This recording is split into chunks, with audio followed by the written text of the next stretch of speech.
Ladies and gentlemen, boys and girls, hi. I'd like to introduce you to the Builders Book Club book reading series, which is on Tuesday nights. And my name is Janet, and for those of you might not be able to see on regular cameras, and you can barely see on a live feed, but I thought that I would sit in my library, but in a school seat that I've got, because it's the coolest thing. It even has a flip down table, which is just, oh my God, remember this. So had to have that, and it seemed appropriate in the library where you read all the time, right? So I thought I would share with you a section of poems from a book that I've not shared the poems from before. This is a cc&d July December 2019 expanded issue collection book that is called Among the Debris. And actually, one gentleman, I believe from New York, said it was probably one of the best poetry, the collection anthologies of poetry and prose that they'd ever purchased before, which I thought was double plus cool. So I thought I would read to you a section of poems from this book. I hope you enjoy it. If you'd like to know anything about CC&D magazine, you can go online to scars.tv/ccd for Scars Publications, scars.tv/ccd. You can find out about the magazines. If you want to find out about this book, you can find out about it there, or you can find out about it by just doing a search on Amazon globally for Among the Debris from CC&D. This, I thought I would read to you a section of poetry from the WLUW Chicago radio section that was called Slinging the Word. It's a bunch of old poems, and we'll see how this goes. I hope you guys enjoy it. This first poem is called Gift of Motherhood, Part 1. It starts with a quote from Pope John Paul II on July 10th, letter from two women from His Holiness himself, and his quote was, "We need only think of how the gift of motherhood is often penalized rather than rewarded, even though humanity owes its very survival to this gift. Certainly, much remains to be done to prevent discrimination against those who have chosen to be wives and mothers." This is the poem. He started in on me again last night. He had too much to drink and came home drunk and started yelling at me. He got home at 10:30 but wanted to know why his dinner wasn't warm, and he wanted to wake up the kids and play with them, but I told him that it was a school night and they needed a full night's sleep. I swear, I can't tell anyone else this. I have to keep telling everyone I fell down the stairs, and I burned myself when I was cooking dinner, and I tripped over one of the kids' toys, or a vase from the bookshelf I was cleaning fell and hit me in the vase. I've come up with a lot of excuses, I know, but what would the kids do if I lost them? How could I work and take care of them? How would they be able to go to college? I know I keep making up excuses, but I have to, for the kids. This next poem for you guys, from the WLUW Slinging the Word section of Among the Debris, is a poem called Thank You, Women Who Work, Part 1. We've got part 1s of poems in this one. And it starts with another quote from Pope John Paul II in a letter to women from His Holiness on July 10th. And this quote from him is, "Thank you, women who work. In this way you make an indispensable contribution to the growth of a culture which unites reason and feeling to a model of life ever open to the sense of mystery." Here's the poem. Thank you, women who work, because you take on the responsibilities of men while still having to be mothers, wives, good little daughters, and feminine creatures. Thank you, women who work, because you are the ones that we can blame when the family falls apart. Thank you, women who work, because you make a point to do more than your fair share without being paid fairly, even though no man would do the same for you. Thank you, women who work, for you know you have to prove yourselves over and over and over again, and it still isn't enough. So keep up the good work, ladies. This next poem in this section of poems I'm reading for you from this book for Builders Book Club on a Tuesday night is called Coslows. I am back at my old college hangout years later, sharing some beers with an old friend. Then I remember being there with a friend who used to work there. She told me about the women's bathroom. In all my years, I had never been in there. She said women wrote on the wall at the left of the stall. Women wrote that they'd been raped. They name names. There were arrows pointing to other women's messages saying, I've heard this before. First names, last names. When she told me of this years ago, I walked in, read the names, and wrote down one of my own. I forgot about that wall until now, and I am back just yards away from that bathroom door. I get up, walk, open the door years later. All the names are still there. Jake, Jay, Josh, Larry, Matt, Scott. I can even still see my own writing. It didn't take long to find it.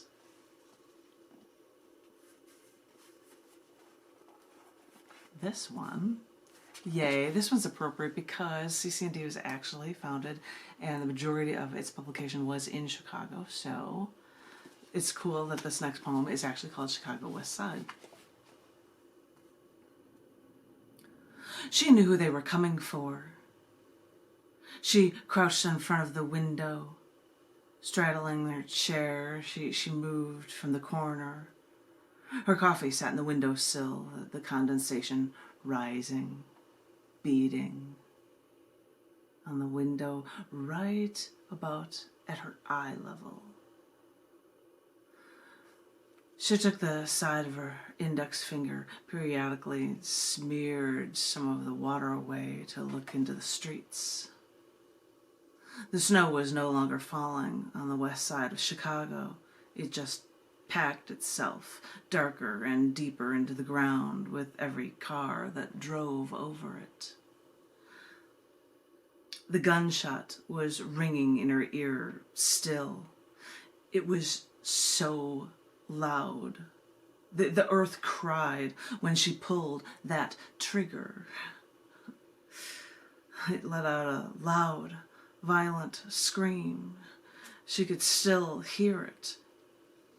For those few moments, she had to just stare out the window and wait. She didn't know if she should bother running, if it mattered or not. She couldn't think.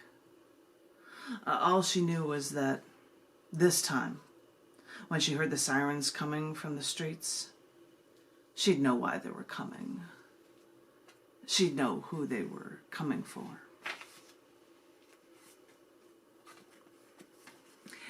And differently themed. All of these were just kind of fun. This is from the WLUW Radio Slinging the Word section of Among the Debris. This is your book reading Tuesday night section for the Builders Book Club reading series. This is a poem called All These Reminders. Look, over here in my living room. You left an empty bottle of beer at the end table. The cap, too. And come here. Follow me. Over here. In the kitchen. Look in here. See, you left some of your food in the pantry. A box of spaghetti. Some canned tomatoes. And then come here. In the bathroom. I know you probably won't notice this, but here. This towel. It smells like you. It smells like your shaving cream. Why did you have to go? Why did you have to, why does this have to seem so hard? Hey, okay, look, over here. The remote for the television is on the arm of the chair where you always leave it. And the cocktail table, it's pushed forward on one side because you could always rest your feet on it. And everywhere I look around me, I see something that you affected. I look in the kitchen. I look in the dining room. I look in the mirror. There's still some of your messages scribbled on scraps of paper next to the phone in the kitchen. And look, the pillow on the couch is bunched up because you could never get comfortable with it. And over here, the phone books are out on the kitchen counter. You could never put them away. And here they are, still out, and I'll just have to put them all back in the cabinet. And look, over here, why do I have all of your love letters stuffed into a drawer in my desk? When you left me, why did you have to leave all of these reminders?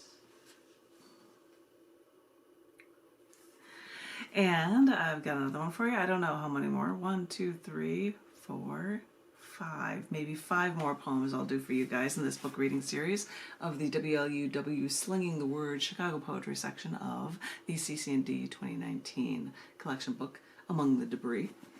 This poem is titled Christmas Eve. We made dinner, fettuccine alfredo with chicken and duck, vegetables, bread. We ate and couldn't finish everything.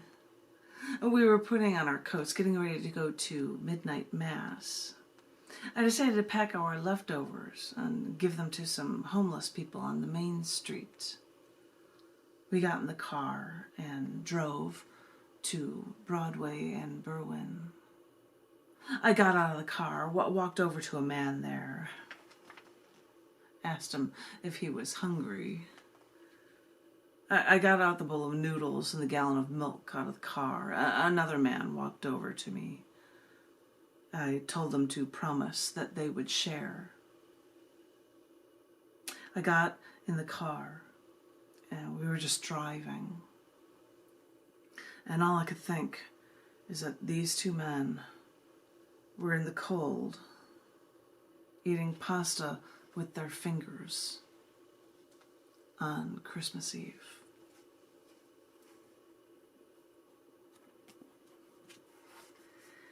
All right, I've had so many weird, spooky, thought-provoking, make you think poems, so maybe this one will be a little bit more fun just because of the name. It says Childhood Memories 1. I was in the basement, the playroom. That's where all my toys were, you see. And I had just run in there after yelling at my family, sitting in the living room. I hate you! Now, I've never said that before to my family, and nor would I ever say it again. I know better. And I had just run into the playroom, slammed the door shut. I couldn't have been more than 5. And I ran in and I looked for things to put in front of the door so they couldn't open it and find me. I took one of my chairs from my little play set and I dragged it over to the door.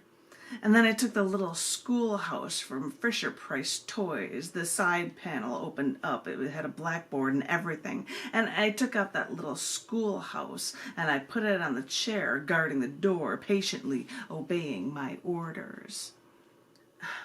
I was running around looking for something else to carry to the door when I heard the doorknob turn and my sister, with one arm, pushed all my toys away and opened the door. I knew I had been defeated. Okay. I think you just see that in your head, can't you? Anywho, this, from apparently a dream series, because all of these are the first ones in the series. This is a poem that is called She Told Me Her Dreams 1. We were at some sort of showing, some sort of exhibit where they were displaying the glass sculpture. It was 83 billion years old, and it was more smooth than anything. And it went on, one smooth curve after another. It was so old. They displayed it on the water. It was a lake or the ocean. It rested on the water religiously. And I was in the water with someone, a man, I don't know who, and we were swimming around it, touching it. He was on the other side and told me to swim under it. I didn't think I could make it across, but I went under. Across I went. I kept feeling the sides, the smoothness. Somewhere, transcribed along the sides of the sculpture, was a timeline, a record of history. There wasn't much at 83 billion years ago, but there was more and more the closer we got to present. I remembered reading Lyndon Johnson's name, and then I saw information about the future. It was all on the glass. I was looking at it, but I can't remember what it says. Fascinating dreams. Cool things to be reading in my little school table that I've got here in the library for you guys. I have one, maybe two more poems for you. Let me look. Yeah, I'll do two more for you. I'll do a heavy one and then a cool one to end off this reading series for you guys. This first one is called Flooded War Memories. It was St. Patrick's Day. Went to another country to see you.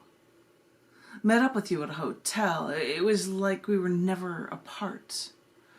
We talked like old friends, old wartime veterans who fought in a war together, who shared our life stories while sitting in the trench together, waiting for a bomb to strike.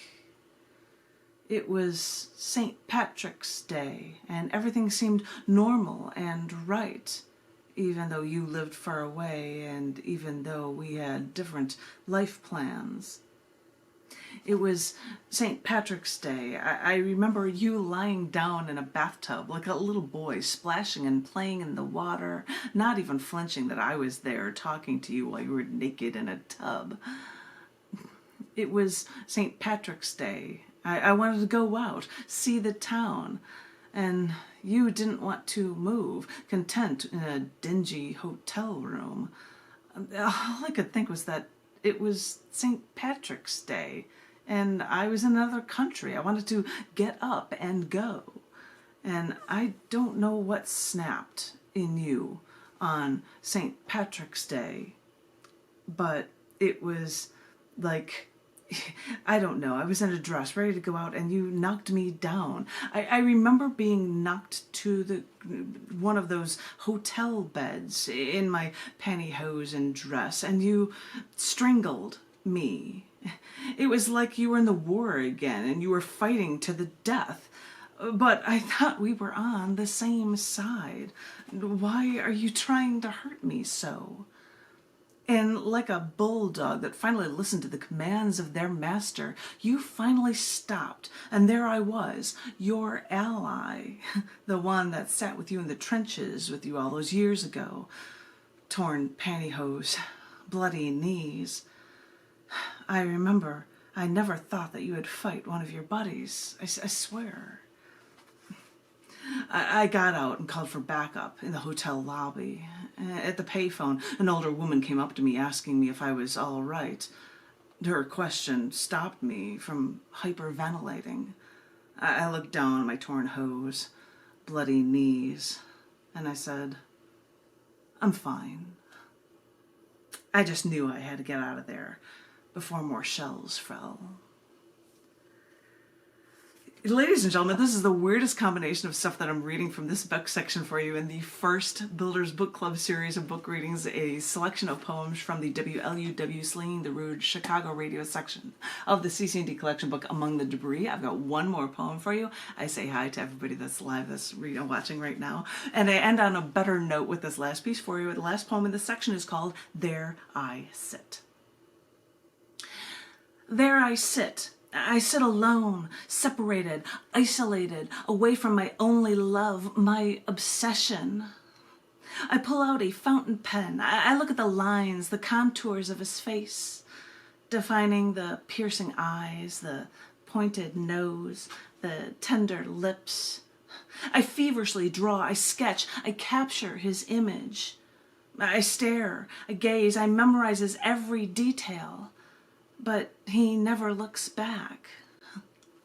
So I will draw until my fountain pen runs dry. Okay, ladies and gentlemen, boys and girls, I hope you enjoyed that poetry reading. I hope that everyone is remaining safe right now. I want everyone to know that wherever you are, in these times you are loved. And thank you all so very much for listening, and be prepared for more Tuesday night book club readings, and thank you all very much. Thank you.